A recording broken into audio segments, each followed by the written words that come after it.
Hola, ¿qué tal? Hoy vamos a hablar de GraphQL, una base de datos de grafos. ¿Qué es GraphQL? Es un lenguaje de consulta y manipulación de datos para APIs y un entorno de ejecución para realizar consultas con datos existentes. GraphQL fue desarrollado internamente por Facebook en 2012 antes de ser liberado públicamente en 2015. El 7 de noviembre de 2018, el proyecto GraphQL fue transferido a Facebook de Facebook a la recién establecida Fundación GraphQL, alojada por la Fundación Linux. Eh, ¿Qué es lo que hace GraphQL? Pues proporciona una aproximación para desarrollo de APIs web y ha sido comparado y contrastado con REST y otras arquitecturas de servicio web. Permite a los clientes definir la estructura de datos requeridas y la misma estructura de datos será regresada por el servidor, impidiendo así que excesivas cantidades de datos sean regresadas. Aunque esto tiene implicaciones en cómo efectivo puede ser el caché web de los resultados de estas consultas, la flexibilidad y riqueza del lenguaje de consulta también añade complejidad que puede no valer la pena para APIs más sencillas. Consta de un sistema de tipos, lenguaje de consulta y semántica de ejecución, validación, estática e introspección de tipos. El soporte de GraphQL soporta lectura, escritura y suscripción a cambios de información. Los servidores de GraphQL están disponibles para múltiples lenguajes, incluyendo Haskell, JavaScript, Perl, Python, Ruby, Java, C++ y todos los que se ven aquí. Y el 9 de febrero de 2018, el lenguaje de definición de esquema GraphQL, el Schema Definition Language, comenzó a formar parte de la especificación. Bien, ahora vamos a pasar a explicar ya un poco más de todo lo técnico de GraphQL. Y tenemos comenzando el grafo, el concepto de grafo. Una base de datos de tipo de grafo guarda en nodos y tienen esos nodos una relación. Otros tipos de base de datos, como los relacionales, usan tablas o tipos de datos como MongoDB que utilizan documentos.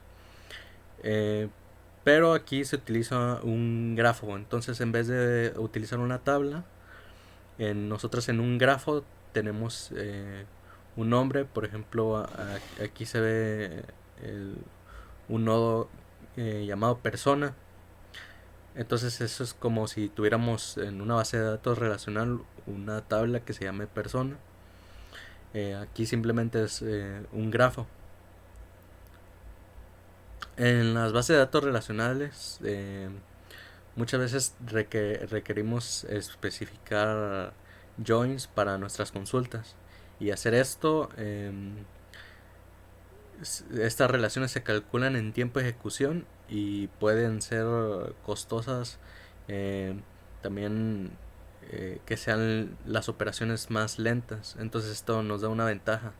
Porque en los grafos las relaciones se guardan y esto nos hace que sean más rápidas y más sencillas.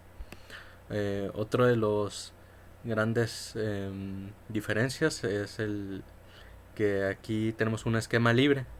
En una base de datos relacionales tenemos que definir un esquema, una estructura de los datos, pero en un grafo la información se maneja sin restricciones y sin restricción a un tipo de esquema predefinido.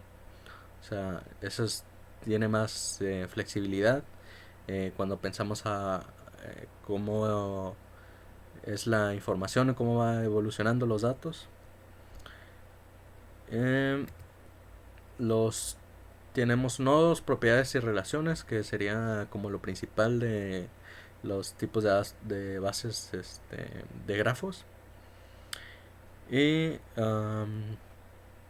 los nodos, como ya lo expliqué antes, podemos etiquetarlos con nombres. Por ejemplo, aquí tenemos dos nodos, uno que se llama user y otro que se llama movie. Entonces esto es como lo que equivaldría a una tabla en una base de datos relacional. Am, También pueden tener propiedades que se ponen como de tipo llave valor. Y aquí tenemos, por ejemplo, en user, tiene el user ID, dos puntos, y entre corchetes tiene un value. También el movie tiene movie ID, movie title, el release date. Y así podemos, como una tabla en base de datos relacionales tiene los campos, aquí los grafos así se especifican, eh, los campos, por así decirlo, pero se llaman propiedades. También tenemos las relaciones. Las relaciones son directas y son conexiones entre dos nodos. Las relaciones siempre tienen una dirección, un tipo, un nodo de donde empieza y un nodo donde termina. También pueden tener propiedades, por ejemplo aquí, eh, bueno, aparte de las propiedades, primero tienen un nombre, por así decirlo. Por ejemplo, el user, aquí podemos ver aquí en medio, eh, tiene como una reseña, ¿no? Un review a la película. Y esta relación puede tener también propiedades. Aquí, por ejemplo, tiene el rating y un timestamp para poner eh, la calificación y a lo mejor un minuto de la película. Y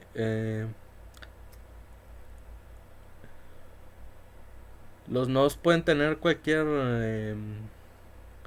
número de relaciones sin sacrificar la eficiencia de nuestras consultas. Y a pesar de que siempre estén dirigidas las relaciones, podemos navegar de forma eficiente en cualquier dirección que nosotros querramos. Y bien, aquí tenemos para pasar este ejemplo de relacionar a grafo, tenemos la base de taller. Y ya como mencioné antes, tenemos las tablas propietario, coche, servicio. Para pasar la tabla propietario a una base de datos de grafos, creamos simplemente el grafo llamado propietario y los campos de ID prop, nombre, teléfono se especifican como las propiedades que va a tener este grafo. Y ahora tenemos coche, que va a tener de igual manera como las propiedades, la placa, el marca, modelo, el año, y aquí tiene el ID prop. El ID prop en el tipo de base relacional que estamos viendo es una llave foránea de la tabla propietario. Entonces aquí tenemos, eh, podemos representar esto en los grafos como una relación que tiene el nodo propietario con el nodo coche. Entonces podemos llamarle tiene, por ejemplo, o eh, es propietario de tal coche. Y tenemos por último también la tabla de servicio, que esta también está relacionada con una llave foránea a la placa del coche. Entonces aquí tenemos ya otra relación que hacer acá. Eh, Podemos usar los siguientes comandos. Aquí tenemos los comandos donde se crea. Aquí nosotros estamos creando los nodos con el comando create, y estamos también dándole ya una información eh, a insertar. Tenemos crea el nodo propietario con el ID prop 1, el nombre Juan, eh, el coche con la placa ABC123, marca Toyota, modelo Corolla, eh, y el servicio ID1, la fecha, los kilómetros, el costo. Y estos son nodos por sí solos. Ahorita también falta la relación, que es lo siguiente. Aquí es donde entra el match. Aquí hasta ahorita serían como nodos sueltos. Y aquí ya en el match agarramos el propietario y vamos a decirle que es el coche. Se fijan, tenemos la P va a ser el propietario con el ID 1, y C va a ser el coche con la placa ABC123, y creamos la relación es dueño. P va a ser dueño de C, o sea, el dueño 1 va a ser dueño del coche con la placa ABC123. Y tenemos también un servicio. Aquí otra vez referenciamos al mismo coche, el coche ABC123, con el servicio de ID1. Y creamos la relación del C fue servido en el servicio 1. Y uh,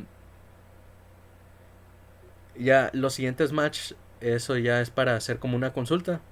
Ya podemos consultar que el, el propietario que es dueño del coche, aquí ya con solo la información del coche, que tenemos la marca Toyota, modelo Corolla, ya con eso podemos recuperar quién es el propietario y si tiene un servicio. Entonces ya ahí nos retorna la P, la C y la S, que es el propietario, el coche, el servicio.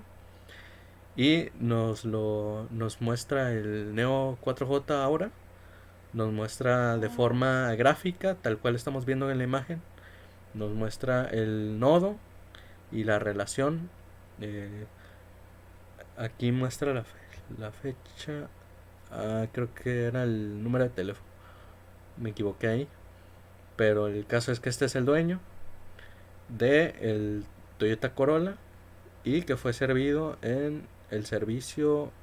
Aquí pone el 1000, pero pues también podemos después especificarle, ¿no? Que ponga el servicio 1 o que acá ponga el nombre del dueño. Y también otra forma que nos permite el Neo 4J ahora de ver la información es en una tabla. No es una tabla tal cual como en las relacionales, pero sí nos da una idea y estamos más familiarizados con, con las tablas relacionales. Y aquí nos muestra toda la información del propietario, del coche y del servicio, y a todas las propiedades que tiene. Eh, el propietario con el nombre, su ID, el coche con la marca, modelo, el año, la placa, ya el servicio, el costo, el ID, y todo eso. Y ya bueno, eso sería todo. Muchas gracias.